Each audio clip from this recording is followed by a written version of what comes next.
கண்ணியத்திற்கும் மிகுந்த மரியாதைக்கும் உரிய பெரியோர்களே, பாசத்திற்குரிய மூமின்களே, முஸ்லீம்களாக இருக்கக்கூடிய நாம் பொதுவாகவே நாம் சந்திக்கிற எல்லா விஷயங்களிலும் அல்லாஹுவின் அருளும் பரக்கத்தும் நிறைவாக வேண்டும் என்று விரும்புகிறோம். அது நமக்கு கைகூடுகிற பொழுது நமக்கு சந்தோஷமும் மகிழ்ச்சியும் ஏற்படுகிறது. அது கிடைக்கப்பெறாமல் ஒரு விதமான தேக்க நிலையில் நிற்கிற பொழுது நமக்கு வருத்தமும் ஏக்கமும் இருக்கிறது. பரக்கத்தான வாழ்க்கை வேண்டும், மன மகிழ்ச்சியான வாழ்க்கை வேண்டும் என்று எல்லோரும் ஆசைப்படுகிறோம்.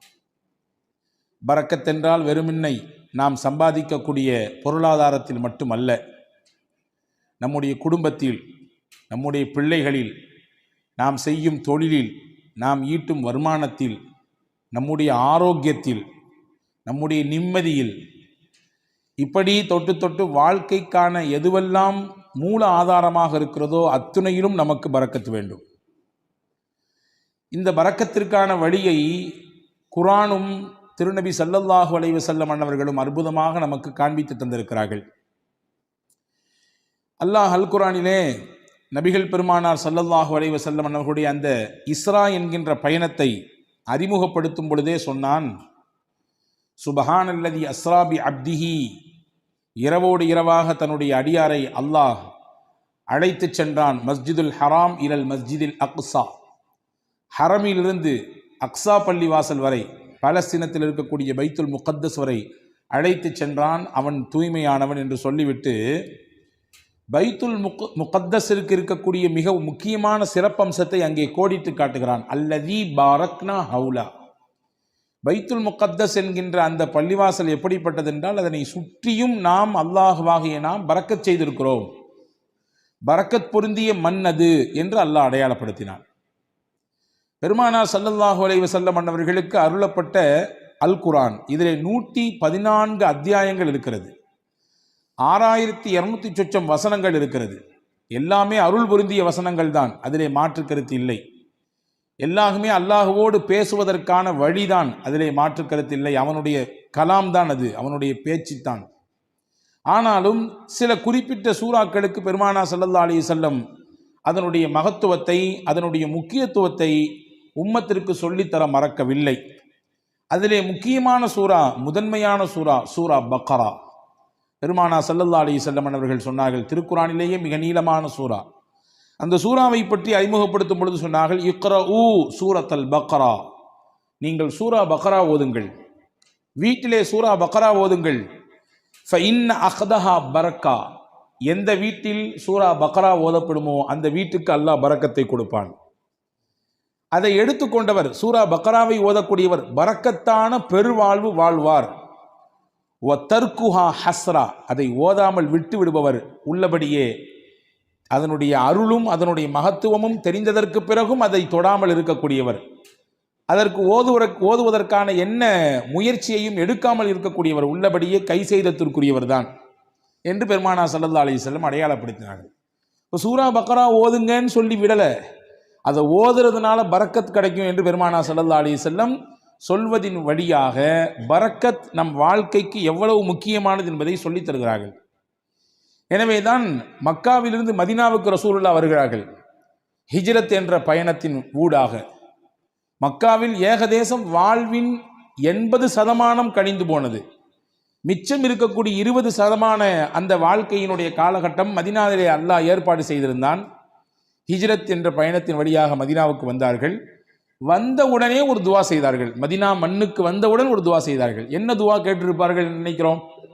இங்கே எங்களுக்கு வாழ்வதற்கான இடத்தை கொடு, எங்களுக்கான அரசியல் சூழலை சரியாக்கி கொடு, எதிரிகளின் அச்சத்தை குறைத்து கொடு என்றெல்லாம் கேட்டார்களா? என்ன கேட்டார்கள்? ஹதீஸிலே வருகிறது, அல்லாஹும்ம ஜஅல் பில் மதீனத்தி லிஃபை மா ஜஅல்த பில் மக்கா மினல் பரக்கா. யா அல்லாஹ், உன்னுடைய ஆலயம் பைத்துல்லா இருக்கக்கூடிய மக்காவிற்கு எந்த பரக்கத்தை நீ கொடுத்திருக்கிறாயோ அதில் 2 பங்கை எனக்கு மதீனாவிலே கொடு என்று கேட்டார்கள். அங்கே இருக்கக்கூடிய பரக்கத்தில் 2 பங்கு இந்த மதீனாவுக்கு வேண்டும். பரக்கத்தோடு வாழுகிற வாழ்க்கையை எங்களுக்கு இங்கே ஏற்படுத்தித்தான் மக்காவில் தருவதை விட கூடுதலாக கொடு என்று பெருமானார் ஸல்லல்லாஹு அலைஹி வஸல்லம் கேட்டிருப்பதாக நாம் ஹதீஸிலே பார்க்கிறோம். எனவேதான் ஒவ்வொரு நாளும் ஒவ்வொரு தொழுகையிலும் அல்லாஹ்விடத்திலே நாம் தெரிந்தோ தெரியாமலோ கேட்டுக்கொண்டே இருக்கிறோம் பரக்கத்தை. நாம் உணர்ந்திருக்கிறோமா?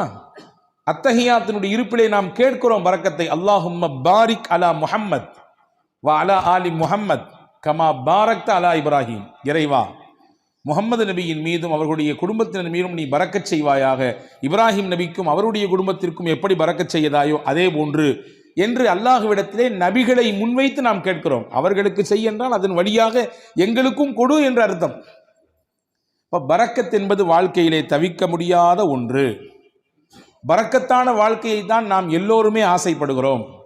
அந்த பரக்கத் நம்முடைய வாழ்க்கையில், நம்முடைய நிம்மதியில், நம்முடைய ஆரோக்கியத்தில், நம்முடைய தொழிலில், நாம் கை வைக்கக்கூடிய காரியங்களில் நிறைவாக கிடைக்கப் பெறும் பட்சத்திலே மன நிறைவான ஒரு வாழ்க்கையை நாம் அனுபவிப்பதாக நாம் உணரலாம்.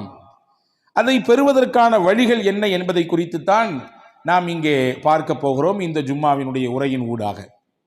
அனஸ் இப்னு மாலிக் ரலியல்லாஹு அன்ஹு சஹாபாக்கள் ரொம்ப முக்கியமான சஹாபி.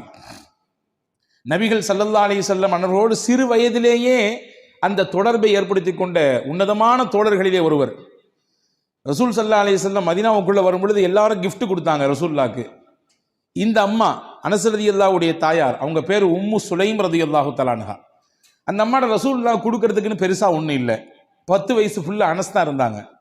அனஸ் ரலியல்லாஹு கையை பிடிச்சி கடகடன்னு எடுத்து கூட்டு போய் பெருமானா ஸல்லல்லாஹு அலைஹி வஸல்லம் கிட்ட ஒப்படைச்சிட்டு சொன்னாங்க, யா ரசூலுல்லாஹ் ஹாதிமுக்க அனஸ். எல்லாரும் கிஃப்ட் கொடுக்குறாங்க, என்கிட்ட கொடுக்கறதுக்கு இல்லை, என் புள்ள தான் இருக்காரு, இவரை கொடுத்துட்டேன் உங்களுக்கு. இவரை கொடுத்துட்டோம்னா என்ன பொருள்? இவர்தான் உங்களுக்கான ஊழியர், பணியாளர், நீங்கள் இடும் கட்டளையை செய்யக்கூடியவர். இவரை நீங்கள் வைத்து பயன்படுத்திக் கொள்ளுங்கள். உங்களுக்கு பல விதங்களிலே இவர் பயன்பாட்டை கொடுப்பார். உங்களுடைய காரியங்களிலே இவரை வைத்து நீங்கள் வேலை வாங்கி கொள்ளுங்கள் என்று சொல்லிட்டு சொன்னாங்க. என் பிள்ளைய கொடுத்துட்டு நான் உங்கள்ட்ட எதிர்பார்க்கிறது வேற ஒன்றும் இல்லை, அவருக்கு நீ துவா செய்யணும், நீங்க அவருக்காக வேண்டி துவா செய்ய வேண்டும். நான் கடந்த வார ஜும்மாவிலேயே சொன்னேன் இல்லையா, ஒருவர் துவா செய்யுங்கள் என்று சொல்லிவிட்டால் உடனடியாக நாம் என்ன செய்ய வேண்டும்? பாரக்கல்லா என்று துவா செய்து விட வேண்டும். பாரக்கல்லா என்று முதல் கட்டமாக துவா செய்து விட வேண்டும். அதற்கு பிறகு அவரை குறித்து ஞாபகம் வந்தால், அவர் எது குறித்து உண்டான துவாவை நம்மிடத்திலே முன்மொழிந்தார், எந்த சிக்கலுக்காக வேண்டி கேட்டிருக்காரு, எந்த பிரச்சனைக்காக வேண்டி கேட்டிருக்காரு என்று தனிப்பட்ட முறையில் நமக்கு நினைவு இருந்தால் அதை சொல்லி அல்லாஹ்விடத்தில் கேட்பது, இது மிக உயர்ந்த பண்புகளில் ஒன்று. அதனால் கிடைக்கக்கூடிய பலன் என்ன என்பதை கடந்த வார ஜும்மாவிலே நான் உங்களுக்கு ஞாபகப்படுத்தியிருக்கிறேன். இப்போ ஹஸரத் ரசூலுல்லாஹி ஸல்லல்லாஹு அலைஹி வஸல்லம் இடத்திலே உம்மு சுலைம் ரலியல்லாஹு தஆலா அன்ஹா தன்னுடைய பிள்ளையை ஒப்படைத்து விட்டு சொன்னார்கள், உதுஉ, இவருக்கு துவா செய்யுங்கள், அவ்வளவுதான், இவருக்கு நீங்கள் துவா செய்யுங்கள், அது மட்டும் போதும், வேற எதுவும் எனக்கு எதிர்பார்ப்பு இல்லை. உடனே ரசூலுல்லாஹ் துவா செஞ்சாங்க, அனஸ் ரலியல்லாஹு துவா செஞ்சாங்க. என்ன செஞ்சிருப்பாங்க? யா அல்லாஹ் நல்ல நீல ஆயிலை கொடு, அல்லது நிறைய இவருக்கு என்றெல்லாம் கேட்பதற்கு முன்னால் பெருமானார் செய்த துவா, அல்லாஹும்ம பாரிக் ஃபி உம்ரி, யா அல்லாஹ் இவர் ஆயிலே நீ பரக்கச் செய்வாயாக, நீண்ட ஆயிலை கொடுப்பாயாகன்னு கேட்கல, இவர் ஆயில்ல நீ பரக்கச் செய்வாயாக. அல்லாஹும்ம பாரிக் ஃபி அவுலாதி, இவருக்கு நீ கொடுக்கக்கூடிய குழந்தை செல்வங்களிலே பரக்கச் செய்வாயாக. அடுத்து சொன்னாங்க, அல்லாஹும்ம பாரிக் லஹு ஃபீமா அதைத லஹு, இவருக்கு நீ என்னெல்லாம் கொடுக்கணும்னு நினைச்சிருக்கியோ எல்லாத்தையும் பரக்கத் செஞ்சிரு.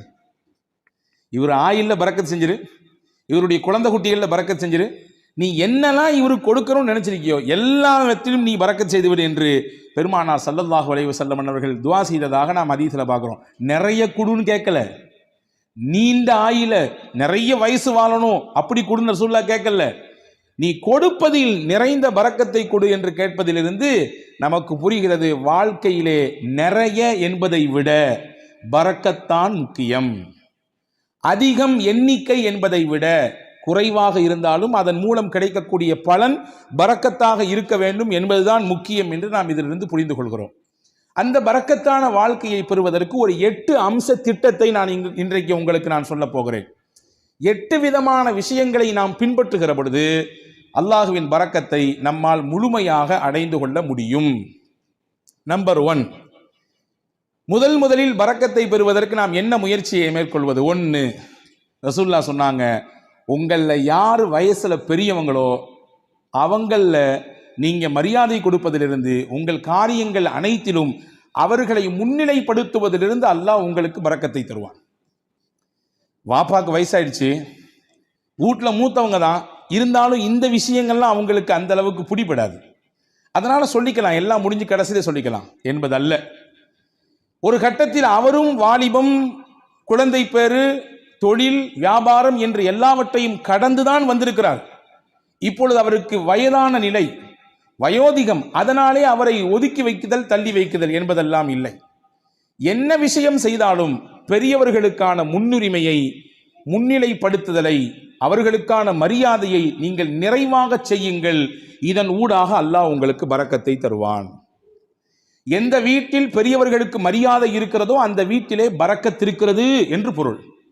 எந்த வீட்டில் பெரியவர்கள் உதாசீனம் செய்யப்படுகிறார்களோ, வயதிலே மூத்தவர்கள் வேண்டா வெறுப்பாலோ அவர்கள் பராமரிக்கப்படுகிறார்களோ, அவர்களின் பேச்சுக்கும் அவர்களுடைய ஆலோசனைக்கும் முன்னுரிமை கொடுக்கப்படாமல் தள்ளி வைக்கப்படுகிறார்களோ, புரிந்து கொள்ளுங்கள், அங்கே பரக்கத் எடுபடுகிறது என்று பொருள். பெருமானா ஸல்லல்லாஹு அலைஹி வஸல்லம் அவர்களுக்கு ஒரு நாள் ஒரு அன்பளிப்பு வந்தது. ஒரு கிண்ணம் நிறைய பால். ரசூலுல்லாஹ் பொதுவாகவே தனக்கு கிஃப்ட் வந்துச்சுன்னா தான் பயன்படுத்துவாங்க. சில நேரங்களில் பக்கத்தில் இருக்கிறவங்களுக்கு கொடுத்து அதை பயன்படுத்த துவங்குவாங்க. அன்னைக்கு பால் வந்திருக்கு. தபரானி ஷரீஃபில் இந்த ஹதீஸ் வருகிறது. ரசூலுல்லாஹ் உட்கார்ந்துருக்காங்க. அந்த சைடில் பார்த்தீங்கன்னா சையதுனா அபூபக்கர் ரலியல்லாஹு அன்ஹு, சையதுனா உமர் ரலியல்லாஹு அன்ஹு, மூத்த சஹாபாக்கள், இஸ்லாத்தில் மிகப்பெரிய பங்களிப்பு ஆற்றியவர்கள், நபியோடு தங்கள் வாழ்க்கை முழுவதையும் அர்ப்பணித்த ஒரு உன்னதமான சஹாபாக்கள் 2 பேர் இருக்கிறாங்க. மதீனாவில் நடந்த நிகழ்ச்சி இது. இந்த பால் கிண்ணம் வந்த உடனே ஸல்லல்லாஹு அலைஹி வஸல்லம் இந்த பக்கத்தில் இருந்த சையதுனா அபூ உபைதா ரலியல்லாஹு அன்ஹு என்ற ஒரு சஹாபி, அவங்க கையில் கொடுத்தாங்க. குடிங்க அபூ உபைதான்னு சொன்னாங்க. அபூ உபைதா ரலியல்லாஹு அன்ஹு கையில் பாலை வாங்கிட்டு ரசூலுல்லாஹையும் பார்க்குறாங்க, பக்கத்தில் இருக்கக்கூடிய அபூபக்கர் நாயகத்தையும் பார்க்குறாங்க, உமர் நாயகத்தையும் பார்க்குறாங்க. என்னடா இது, நபிக்கு ரொம்ப நெருக்கமானவங்க 2 பேரும் அங்கே இருக்க, நமக்கு ரசூலுல்லாஹ் கொடுக்குறாங்களே என்பதுதான் அவர்களின் பார்வையின் பொருள். பார்த்துட்டு ரசூலுல்லாஹ்ட்ட சொன்னாங்க, யா ரசூலல்லாஹ் அன்த அவுலா பிஹி மின்னி, இந்த பாலை முதலாக அருந்துவதற்கு என்னை விட நீங்கள் தான் தகுதியானவர்கள். ஏன்னா நான் சாதாரண அபூ உபைதா, நீங்க அல்லாஹ்வின் ரசூல் நீங்கள். எனவே நீங்கள் தான் இதை துவங்கி வைக்க வேண்டும். ரசூலுல்லாஹ் சொன்னாங்க, ஹுத் யா அபா உபைதா, எடுங்கள், குடியுங்கள் அப்படின்னு சொன்னாங்க. இப்போ 2ஆம் கட்டமா அபூபக்கர் நாயகத்தை பார்க்குறாங்க, உமர் நாயகத்தை பார்க்குறாங்க. பார்வையின் அர்த்தம் என்ன? என்னை விட இஸ்லாமிய வருகையில் முதன்மையானவர்களாச்சே இவர்கள் எல்லாம், பங்களிப்பு செய்வதிலே முக்கியமானவர்களாச்சே இவர்கள் எல்லாம், அவங்க குடிச்சா நல்லா இருக்குமே என்ற பெருந்தன்மையான மனதோடு சையதுனா அபூ உபைதா ரலியல்லாஹு பார்க்கும் பொழுது ரசூலுல்லாஹ் அப்பவும் சொன்னாங்க, அபூ உபைதா நீங்க தான் குடிக்கணும், குடிங்கன்னாங்க. சையதுனா அபூ உபைதா ரலியல்லாஹு அன்ஹு குடிக்க துவங்கும் நேரத்திலே கையில் பக்கத்தில், வாய்க்கு பக்கத்தில் பால் கிண்ணம் போய்விட்டது. ஆனாலும் அவர்கள் மனம் ஏதோ ஒரு விஷயத்திற்காக வேண்டி மறுக்கிறது. கீழே கொண்டு வந்து சொன்னாங்க, யா ரசூலுல்லாஹ் நீங்க குடிச்சிட்டு தந்தா நல்லா இருக்கும். 3வது தடவையாக பெருமானா ஸல்லல்லாஹு அலைஹி வஸல்லம் அபூ உபைதா ரலியல்லாஹு இடத்திலே சொன்னார்கள், இஷ்ரப், அபூ உபைதா நீங்கள் குடியுங்கள். ஃபைன்னல் பரக்கத்த மஅ அகாபிரினா, பரக்கத் என்பது நம்மிலே யார் வயதிலே பெரியவர்களாக இருக்கிறார்களோ அவர்களிடத்திலிருந்து தான் துவங்குகிறது. இங்கே இருக்கும் நபர்களிலேயே வயதால் பெரியவர் நீங்கள். என்னை விட, அபூபக்கர் ரலியல்லாஹு விட, உமர் ரலியல்லாஹை விட வயதால் மூத்தவர்கள் நீங்கள் குடிக்க வேண்டும். அங்கிருந்து பரக்கத் கிடைக்க வேண்டும். ஃபமல்லம் யர்ஹம் சகீரனா வலம் யுஜல்ல கபீரனா ஃபலைஸ மின்னா, நம்மிலே சிறியவர்கள் மீது இரக்கம் காட்டாதவர்கள், பெரியவர்களுக்கான மூத்தவர்களுக்கான கண்ணியத்தை தராதவர்கள் நம் வழியை சார்ந்தவர்கள் இல்லை என்று பெருமானா ஸல்லல்லாஹு அலைஹி வஸல்லம் வார்த்தையோடு சொல்லி முடிக்காமல் அதை செயல்படுத்தியும் காண்பித்தார்கள். பரக்கத் எங்கிருந்து துவங்குகிறது? எந்த இடத்தில் மூத்தவர்களுக்கான மரியாதை இருக்குமோ, கண்ணியம் இருக்குமோ, அவர்களுடைய சொல்லுக்கான மிகச்சிறந்த அந்த புரிதலோடு அதை எதிர்கொள்ளக்கூடிய பக்குவம் இருக்குமோ, அங்கே பரக்கத்தும் இருக்கும். இதுக்கு நேர்மாறாக பெரியவர்கள் உதாசீனப்படுத்தப்படுவதும், அவர்களுடைய கண்ணியம் சீர்குலைக்கப்படுவதும், வேண்டா வெறுப்போடு அவர்களை அரவணைப்பதும் பராமரிப்பதும், அவர்களுடைய வார்த்தைகள் தூக்கி வீசப்படுகிற நிலையிலே வைக்கப்படுவதும் பரக்கத்தை எடுப்பதற்கான வழி என்று மார்க்கம் நமக்கு கற்றுத்தருகிறது. அப்போ முதல் விஷயம், 8 விஷயத்தில் முதல் விஷயம், பரக்கத்தான பெருவாழ்வு வாழ்வதற்கு மூத்தவர்களின் அந்த கண்ணியம் காக்கப்பட வேண்டும். 2வது, உறவுகளும் சொந்தங்களும் அரவணைக்கப்பட வேண்டும். அதிலே பரக்கத் இருக்கிறது. உறவுகளையும் சொந்தங்களையும் அரவணைத்து வாழ்தல் தான் நமக்கு இஸ்லாம் காட்டி தந்திருக்கிற அற்புத வழி. பல நேரங்களிலே அதிலே பல பெருத்த சிக்கல்கள் இருக்கத்தான் செய்யும், சிக்கல் இல்லாமல் இல்லை. உறவுகளை திருப்திப்படுத்தி நிம்மதியோடு இணைந்து வாழ்வதிலே பல சிக்கல்கள் இருக்கத்தான் செய்கிறது, அதிலே மாற்று கருத்து இல்லை. ஆனாலும் அந்த சிக்கலையும் எதிர்கொண்டு விவகாரங்கள் ஏற்படுகிற பொழுது அதையும் மிகச்சரியாக கையாண்டு உறவை தன் கையிலிருந்து நழுவ விடாமல் பாதுகாத்து யார் இணைத்துக் கொள்கிறாரோ பெருமானார் சொன்னார்கள், பரக்கத்தான வாழ்க்கை அல்லாஹ் அவருக்கு கொடுப்பான். ரசூலுல்லாஹ்வுடைய ஹதீஸ் வந்திருக்கிறது. அனஸ் பின் மாலிக் ரலியல்லாஹு அறிவிக்கிறார்கள், மன் ஹப்ப அன் யுபஸத லஹு ஃபீ ரிஸ்கி, அல்லாஹ் இவருக்கு தரக்கூடிய ரிஸ்கிலே யாருக்கு நல்ல விசாலம் கிடைக்க வேண்டும் என்று ஆசைப்படுகிறாரோ, விசாலமான ரிஸ்க், அதாவது பரக்கத்தான ரிஸ்க் கிடைக்கும் யார் ஆசைப்படுறாரோ, நீண்ட ஆயுள் கிடைக்க வேண்டும் என்று யார் விருப்பப்படுகிறார்களோ, ஃபல் யஸில் ரஹ்மா, தன் சொந்தங்களையும் உறவுகளையும் அவர் அரவணைத்துக் கொள்ளட்டும், அதன் வழியாக அல்லாஹ் பரக்கத்தை தருவான். அப்ப இதுக்கு நேர் ஆப்போசிட் என்ன? உறவுகளும் சொந்தங்களும் யாருடைய மனதிலே ஒரு பெரிய விஷயமாகவே இல்லை. நான் நன்றாக இருக்கிறேன், என் குடும்பம், என் மனைவி, என் பிள்ளைகள் எல்லாம் சிறப்பா இருக்கிறோம், அண்ணன் எப்படி போனால் நமக்கு என்ன, மாமா எப்படி போனால் நமக்கு என்ன, உறவுகள் எப்படி போனால் நமக்கு என்ன என்கின்ற உணர்வு எங்கே வருகிறதோ அங்கே பரக்கத்தை எல்லாம் எடுத்து விடுவான். உங்களுக்கு ஒன்று தெரியுமா? 2 நபிமார்கள் சேர்ந்து துவா செய்தார்கள். ஒன்று மூசா அலைஹிஸ்ஸலாம், இன்னொன்று அவர்களுடைய சகோதரர் ஹாரூன் அலைஹிஸ்ஸலாம். யாருக்கு எதிராக துவா செஞ்சாங்க தெரியுமா? ஃபிரௌன் என்கின்ற சர்வாதிகாரிக்கு எதிராக துவா செஞ்சாங்க. உச்சபட்சமான சர்வாதிகாரத்தினுடைய உச்சாணி கொம்பில் இருந்து ஆட்டம் போட்டவன், ஆடியவன் ஃபிரௌன். அவனுக்கு எதிராக அந்த 2 நபிமார்களும் துவா செய்கிறாங்க. அந்த 2 நபியில ஒன்று ரசூல், மூசா அலைஹிஸ்ஸலாம் ரசூலும் கட்டப்பட்டவங்க, உலுல் அஸ்முல கட்டுப்பட்டவங்க. 5 நபர்கள் உல் அஸ்மு, அதாவது உறுதிமிக்க மனம் மிக்கவர்கள் என்று குர்ஆன் சொல்கிறது 5 நபிமார்களே. அந்த 5 நபிமார்களில் ஒன்று செய்தனா மூசா அலைஹிஸ்ஸலாம். ரசூல் அல்லாஹுவோடு நேரடியாக பேசுவதற்குரிய வாய்ப்பை பெற்றவர்கள் செய்தனா மூசா அலைஹிஸ்ஸலாம். தனிச்சிறப்பு போய்கிட்டே இருக்கிறது. மூசா அலைஹிஸ்ஸலாம் பற்றி தனியாக ஒரு ஜும்மா பேசணும், அவ்வளவு இருக்குது செய்தி. அந்த மூசா நபியும் ஹாரூன் அலைஹிஸ்ஸலாமும் துவா செய்கிறாங்க ஃபிரௌன் என்ற கொடியவனுக்கு, சர்வாதிகாரிக்கு எதிராக. ஆனால் அவர்கள் செய்த துவா 40 வருஷத்துக்கு பிறகுதான் பதிலே கொடுக்கப்பட்டது. துவா செஞ்சு முடிச்சு 40 வருஷத்துக்கு பின்னாடி தான் ஃபிரௌனுக்கு அழிவு வந்தது. ஃபிரௌன் நைலிலே மூழ்கினான். ஏன் இந்த 40 ஆண்டு கால தாமதம்? நமக்கு இயல்பாக கேள்வி எழும். ஒரு நபி கேட்கிற துவா, நீங்களோ நானோ கேட்கிற துவாவே நாளைக்கு உடனடியாக கபூலாக வேண்டும் என்று நினைக்கும் பொழுது, அல்லாஹுவின் உயர்ந்த நெருக்கத்தை பட்ட 2 நபிமார்கள் கேட்கிற துவாவை 40 ஆண்டு காலம் தள்ளி போட்டான் அல்லாஹ். அதிலே பல காரணங்கள் இருக்கிறது. அதிலே முக்கியமான ஒரு காரணம் என்ன தெரியுமா? ஃபிரௌனிடத்திலே ஒரு நல்ல பண்பு இருந்ததாம். தன் உறவுகளை அவன் எப்பொழுதுமே சேர்த்து வைத்துக் கொள்வான். அவர்களுக்கானதை கொடுத்து கொண்டே இருப்பான், அவர்களை பராமரித்துக் கொண்டே இருப்பான். அல்லாஹ் நினைத்தான், இந்த பண்பில் இருந்தாவது அவனுக்கு ஏதாவது ஒரு சில நிமிடமாவது அவன் கொஞ்சம் ஒதுங்கி நம்மின் பக்கம் வரமாட்டானா என்று அல்லாஹ் எண்ணினான். எனவே அந்த வேதனையை கொஞ்சம் தள்ளி போட்டு கொண்டே இருந்தான். தள்ளி போட்டு 40 வருடங்களுக்கு பிறகுதான் இனிமேலும் இவன் திருந்துவதற்கு வாய்ப்பே இல்லை என்ற பொழுது அந்த நபிமார்களின் துவாவை ஏற்றுக்கொண்டு அவனுக்கு அழிவை கொடுத்தான். அப்போ இஸ்லாத்தின் மிகப்பெரிய விரோதியாக, அல்லாஹ்விற்கே சவால் விழுகிற இடத்திலே, உனக்கு நிகரானவன் நான் என்று சொல்லும் இடத்தில் இருந்த ஃபிரௌனுக்கே வேதனை தள்ளி போடப்பட்டது. எதன் காரணமாக? உறவை அவன் சேர்த்து கொண்டான், உறவை அவன் பிரியவில்லை, உறவுக்கானதை மிகச்சரியாக கொடுத்தான் என்ற ஒரு காரணத்திற்காக. அப்படி என்றால் அல்லாஹ்வுக்கு விரோதிலாம் நம்ம கிடையாது. அல்லாஹ்வுக்கு நேர் நிகராக நின்று சமமாக சண்டை போடுபவர்கள் கிடையாது நாம். அப்ப நம்மிடத்திலே இந்த உறவு பேணுதல் இருக்கும் பட்சத்திலே அல்லாஹ் பரக்கத்தான வாழ்வை அதன் வழியாக கொடுத்து விடுவான் என்பதை நாம் இங்கே கவனத்தில் கொள்ள வேண்டும். இது 2வது விஷயம். 3வது விஷயம் என்ன? யா அல்லாஹ் எனக்கு பரக்கத்தான வாழ்க்கையை கொடு என்று துவா செய்ய வேண்டும். துவா என்பது முக்கியமானது. அதை கொடு, இதை கொடு என்று, அவ்வளவு கொடு, இவ்வளவு கொடு என்பதை விட, யா அல்லாஹ் நீ எதை கொடுத்தாலும் பரக்கத்தாக கொடு, இப்படி கேட்டு பழக வேண்டும். இவ்வளவு அளவு வேண்டும், இவ்வளவு கனம் வேண்டும், இவ்வளவு எண்ணிக்கை வேண்டும் என்றெல்லாம் கேட்பதை விட, இறைவா எனக்கானது நீ முடிவு செய்யப்பட்டதை தான் தருகிறாய், தருவதிலே பரக்கத் செய், பரக்கத்தானதை கொடு என்று கேட்க வேண்டும். அந்த துவாவை நமக்கு பெருமானார் ஸல்லல்லாஹு அலைஹி வஸல்லம் கற்றுத் தருகிறார்கள். அது அற்புதமான வரலாற்று செய்தி ஒன்று இருக்கிறது. உம்மு சுலைம் ரலியல்லாஹு தஆலா அன்ஹா, அபூ தல்ஹா ரலியல்லாஹு தஆலா அன்ஹு, இவர்கள் இருவரும் தம்பதிகள், கணவன் மனைவி.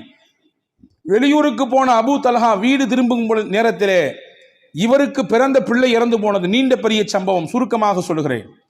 ஆனால் கணவன் வந்தவுடன் இந்த துக்க செய்தியை தன் மனைவி தன் கணவரிடத்திலே சொல்லாமல் அந்த கணவனை திருப்திப்படுத்தினாள், நல்ல உணவு கொடுத்தால், சமைத்து கொடுத்தால், நன்றாக அவருக்கு பரிமாறினாள். இரவிலே அந்த கணவனின் திருப்தியோடு அவரை மிக சந்தோஷப்படுத்தினார் அந்த பெண்மணி. மகிழ்ச்சியாக அவர்களுக்கு அந்த இரவு தாம்பத்தியத்திலே கழிந்தது. அந்த நிலை முடிந்ததற்கு பிறகு அபூ தல்ஹா ரலியல்லாஹு இடத்திலே உம்மு சலமா ரலியல்லாஹு சொன்னாங்க, உங்களிடத்திலே யாராவது ஒருவர் ஒரு அமானிதம் கொடுத்து வைத்தார், கொடுத்தவர் வந்து திரும்பி கேட்டார்னா நீங்க கொடுப்பீங்களா மாட்டீங்களான்னு கேட்டாங்க. அபூ தல்ஹா சொன்னார், எப்படி கொடுக்காம இருக்க முடியும், கொடுத்தவர் கேட்டா திருப்பி கொடுக்கத்தானே செய்யணும். அவங்க சொன்னாங்க, அல்லாஹ் நமக்கு பிள்ளையை கொடுத்தான், அவனே எடுத்துக்கிட்டான். என்ன நிலை! இப்படி நான் வந்த உடனே இந்த செய்தியை சொல்லாம இப்படி நான் இப்பொழுது நான் அசுத்தமாக இருக்கும் நிலையை இப்படி சொல்றியே, நாளை கால் நபி இடத்திலே நான் போவேன், இந்த செய்தியை சொல்லுவேன், என்ன ஏதென்று கேட்பேன் என்று ஹஸரத் அபூ தல்ஹா ரலியல்லாஹு அன்ஹு சொன்ன பொழுது மறுநாள் காலை விடிந்தது, நபி இடத்திலே போனார்கள், செய்தியை சொன்னார்கள். ரசூலுல்லாஹ் அங்கே ஒரு அழகான துவாவை செய்தார்கள். நேற்றிரவு நீங்கள் இருவரும் ஒன்று கூடினீர்கள், தாம்பத்திய உறவை வைத்துக் கொண்டீர்கள். அல்லாஹும்ம பாரிக் லஹுமா லகுமா ஃபீ காபிரி லைலத்திகுமா, நேற்றிரவு நீங்கள் கூடிய கூடுதலிலே அல்லாஹ் பரக்கத் செய்வானாக, உங்களுக்கு மிகச்சிறந்த பகரத்தை தருவானாக. எந்த பொறுமையோடும் எந்த அல்லாஹ்வின் நம்பிக்கையோடும் உங்கள் மனைவி அப்படியான ஒரு நிலையை மேற்கொண்டார்களோ அதற்கு பகரமாக அல்லாஹ் உங்களுக்கு பரக்கத் செய்வான், சிறந்த சந்ததியை தருவான் என்று துவா செய்தார்கள். வரலாற்றிலே வருகிறது, அங்கே இருந்து பிறந்த பிள்ளை வாழ்வாங்கு வாழ்ந்தார்கள், செழிப்பாக வாழ்ந்தார்கள். கல்வி, பொருளாதாரம், வாழ்க்கையின் மேல்தட்டில் இருக்கும் விதத்திலே, எல்லோரும் பார்த்து போற்றும் விதத்திலே அந்த பிள்ளைகளின் வாழ்க்கை எல்லாம் இருந்தது. இதற்கு மூல முக்கிய காரணம் நாயகத்தினுடைய துவா. இப்போ துவா செய்யணும், யா அல்லாஹ் நீ கொடுப்பதிலே எங்களுக்கு பரக்கத் செய்வாயாக, என்ன கொடுத்தாலும் பரக்கத்தாக கொடுப்பாயாக என்று துவா செய்ய வேண்டும். இது பரக்கத்தான வாழ்க்கைக்கான மூணாவது அம்சம். நாலாவது அம்சம் என்ன, நம்மிடத்தில் எது இருக்கிறதோ அதை பகிர்ந்து கொள்ள வேண்டும். பகிர்தலிலே பரக்கத் இருக்கிறது. தனக்கும் மட்டும்தான் தன் குடும்பத்துக்கு மட்டும்தான் என்கின்ற குறுகிய மனப்பான்மையிலிருந்து வெளியே வர வேண்டும். எது இருந்தாலும் அதை பகிர்கிற அந்த பக்குவம் எந்த நபரிடத்திலே வருகிறதோ அல்லாஹ் தானாக பரக்கத்தை தருவான். ரசூலுல்லாஹி ஸல்லல்லாஹு அலைஹி வஸல்லம் உடைய ஹதீஸ் வந்திருக்கிறது, தஆமுல் வாஹிதி யக்ஃபிஸ் இஸ்னைன் வ தஆமுல் இஸ்னைனி யக்ஃபில் அர்பஆ. இரண்டு நபருக்கான உணவு தான், ஆனா 3 பேர் வந்துட்டாங்க, ஐயோ 2 பேர் தானே சாப்பாடு இருக்குது, 3வது நபர் வந்துட்டாரே என்று யோசிக்க வேண்டாம், விரிச்சு வைங்க, அவரையும் சேர்த்துங்க. அல்லாஹ்வின் ரசூல் சொன்னாங்க, 2 பேருக்கான உணவாக இருந்தாலும் நீங்கள் பகிர வேண்டும் என்ற சிந்தனைக்கு வந்துவிட்டால் அதை 3 போதுமானதாக அல்லாஹ் ஆக்கிவிடுவான். 3 பேருக்கான உணவு தான், ஆனா 5 பேர் இருக்கிறாங்க, 2 பேரை தள்ளி விடாதீங்க, இது பத்தாது, நமக்கே பத்தாது, யானை பசிக்கு சோள புரியா அப்படின்னு கேட்ட மாதிரிலாம் நம்ம கதை பேச வேண்டாம், சேர்த்திக்குங்க. ரசூல் சொன்னாங்க 3 நபருக்கான உணவு தான், நீங்கள் சேர்த்து ஷேர் செய்யும் பொழுது, அதிலே பகிர வேண்டும் என்ற எண்ணம் வரும் பொழுது அதிலே அல்லாஹ் 5 நபருக்கான பரக்கத்தை செய்து விடுவான்.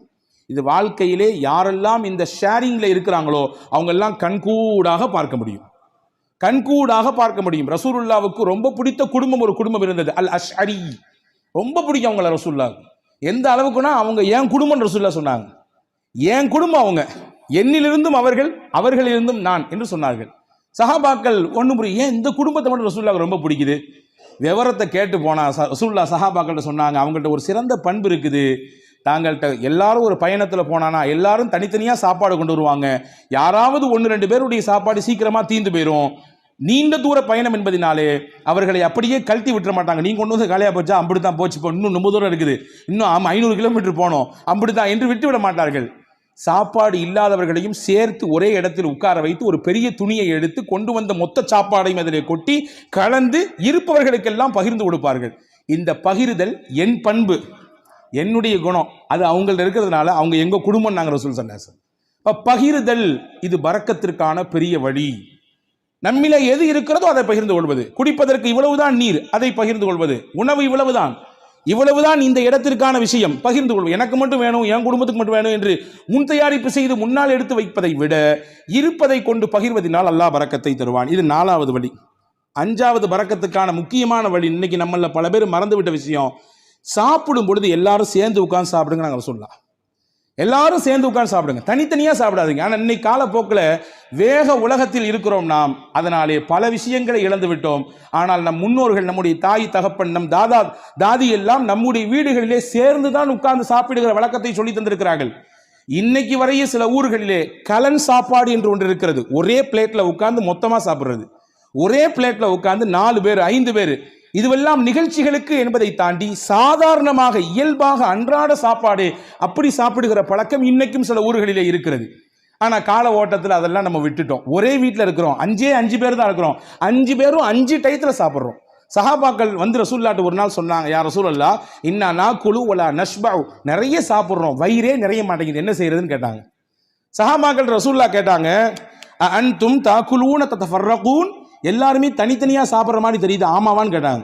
எல்லாரும் வீட்டில் சேர்ந்து சாப்பிட்றீங்களா, தனித்தனியா சாப்பிட்றீங்களா? இல்லை, தனித்தனியா சாப்பிட்றோம். ரசூல் சொன்னாங்க, இஜ்மாஉ அலா துஆமிக்கும் வதுகுரு ஸ்மல்லாஹி அலைஹி யுபாரக லக்கும் ஃபீஹா. 2 விஷயத்தை செய்யுங்க சாப்பிடும் பொழுது. எல்லாரும் சேர்ந்து சாப்பிடுங்க, முடிந்த அளவுக்கு சேர்ந்து சாப்பிடுங்கள். சேர்ந்து சாப்பிடுவதற்கு ஒரு நாளில் ஒரு வக்து தான் முடியும், இந்த நேரத்தில் மட்டும்தான் எங்களால் சேர்ந்து சாப்பிட இயலும். காலை அல்லது இரவு அல்லது மதியம், அந்த ஒரு நேரத்தில் எல்லாரும் சேர்ந்து உட்காருங்கள். குடும்பத்தோடு சேர்ந்து உட்கார்ந்துட்டு சாப்பிட்றதுக்கு முன்னாடி பிஸ்மில்லா என்று சொல்லுங்கள். நீங்க கை தொட்டு கேளுங்க, நானும் என் நெஞ்சத்துல கை தொட்டு கேட்கிறேன். அன்பர்களே, எத்தனை குடும்பத்திலே எல்லாரும் சேர்ந்து உட்கார்ந்து பிஸ்மில்லாஹிர் ரஹ்மானிர் ரஹீம் என்று சத்தம் போட்டு சொல்லி நாம் அந்த சாப்பாட்டிலே கையெடுத்து வைக்கிறோம். மலேசியா போன்ற பெருநகரங்களிலே அல்லாஹ் பரக்கத்தை கொட்டுகிறான், அது தனிப்பட்ட விஷயம். நான் அங்கே இருக்கக்கூடிய ஒரு சிறப்பு அம்சத்தை சொல்லுகிறேன். சாப்பிடும் பொழுது குடும்பத்தில் உட்கார்ந்து விட்டால் உடனடியாக யாரும் உணவிலே கை வைக்க மாட்டார்கள். எல்லாரும் உட்காரணும். உட்கார்ந்த உடனே அந்த வீட்டில் இருக்கக்கூடிய பெரியவர் சொல்லுவாரு, பிஸ்மில்லாஹிர் ரஹ்மானிர் ரஹீம் ஆரம்பிங்கம்பாரு. அதுக்கு பின்னால் தான் சாப்பிடவே துவங்குவார்கள். எனக்கு என்னவோ தெரியவில்லை, அந்த வார்த்தையை அவர்கள் முழுவதுமாக பின்பற்றுவதானோ என்னவோ அல்லாஹ் பரக்கத்தை கொட்டென்று கொட்டுகிறார், பல ரூம்களில் தர்றான்.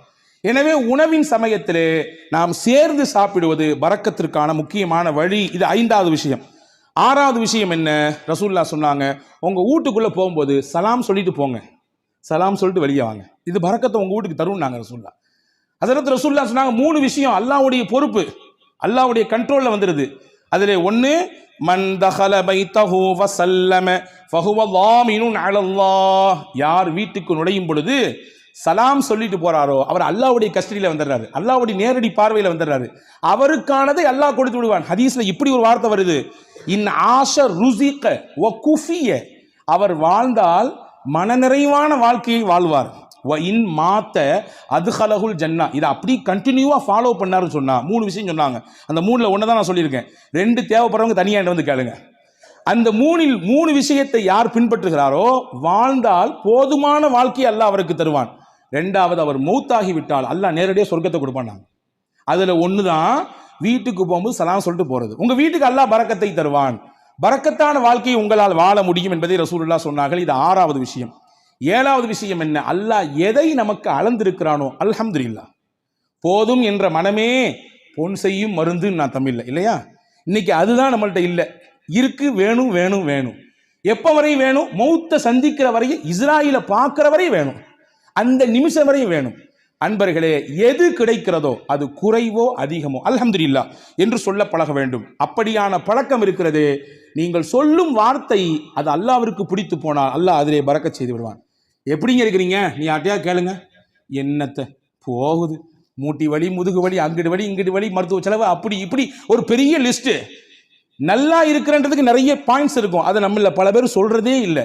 ஆனா அல்லாஹ்வின் ரசூல் சொன்னாங்க, உங்களுக்கு அல்லாஹ் என்ன கொடுத்திருக்கானோ அதுல எது நலவு இருக்கிறதோ அதை நீங்கள் சொல்லி பழகுங்கள், அல்ஹம்துலில்லாஹ் என்று சொல்லுங்கள், அல்லாஹ் பரக்கத்தை தருவான். அப்ப போதும் என்கின்ற மனம், இது பரக்கத்தை பெற்று தருவதற்கான 7வது வழி.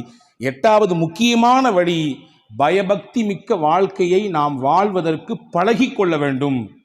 தக்குவாமிக்க வாழ்க்கையை நம்முடைய தொழிலில், நாம் சந்திக்கும் நபர்களில், நாம் பேசும் பேச்சில், நாம் பார்க்கும் பார்வையில், நாம் நடக்கும் நடையில், உடையில், பாவனையில், அனைத்திலும் அல்லாஹ் ஒருத்தர் நம்மளை பார்த்துக்கிட்டு இருக்கான்னு சிந்தனையில வாழணும். அந்த சிந்தனை நம்மள பல பேருக்கு பல சமயங்களில் போறதுனால தான் பாவத்தில் போய் விழுந்துடுறோம். ரசூல் சொன்னாங்க, யாருக்கு இந்த தக்குவாமிக்க வாழ்க்கையை வாழ வேண்டும் என்ற பிரியம் வந்து விடுகிறதோ, பரக்காத்தின் மின சமாஇ வல் அர்த், வான பூமியில் என்ன பரக்கத்து இருக்கோ எல்லாத்தையும் அல்லாஹ் கொண்டு வந்து கொட்டிடுவான். வான பூமியில் என்னென்ன பரக்கத்துகள் எல்லாம் உண்டோ மொத்தத்தையும் கொண்டு வந்து அவர்களின் காலுக்கு கீழே கொட்டி விடுவான் என்று பெருமானார் ஸல்லல்லாஹு அலைஹி வஸல்லமுக்கு அல்லாஹ் சொன்னான். அப்போ இந்த 8 காரியங்களும் பரக்கத்தான செழிப்பான வாழ்க்கையை வாழ்வதற்கான வழிகள் என்று மார்க்கம் அழகாக கற்றுத்தருகிறது. வல்ல அல்லாஹ் அப்படிப்பட்ட மிகச்சிறந்த புரிதல் மிக்க வாழ்க்கையை வாழுகிற தௌஃபீக்கை அல்லாஹ் உங்களுக்கும் எனக்கும் எல்லா மக்களுக்கும் தந்தல் புரிவானாக. அல்லாஹ் எதை நமக்கு தருகிறானோ அதில் நிறைந்த பரக்கத்தையும் அருளையும் தருவானாக. என்னென்ன நெருக்கடிகள் எல்லாம் நம் வாழ்க்கையிலே நமக்கு உண்டோ அத்துணை நெருக்கடிகளையும் அல்லாஹ் நீக்கி தருவானாக. நம்முடைய வாழ்வை அல்லாஹ் வசந்தமாக ஆக்கி தருவானாக. இருக்கக்கூடிய கஷ்டங்களை எதிர்கொள்ளக்கூடிய ஆற்றலை தந்து அதை மிக சீக்கிரமாக நம்மிடத்திலிருந்து வெளியாக்குவானாக என்ற உயர்ந்த துஆவோடு விடைபெறுகிறேன். வாஹிர் தாவானா அல்ஹம்துலில்லாஹி ரப்பில் ஆலமீன். அஸ்ஸலாமு அலைக்கும் வரஹ்மத்துல்லாஹி வபரகாத்துஹு.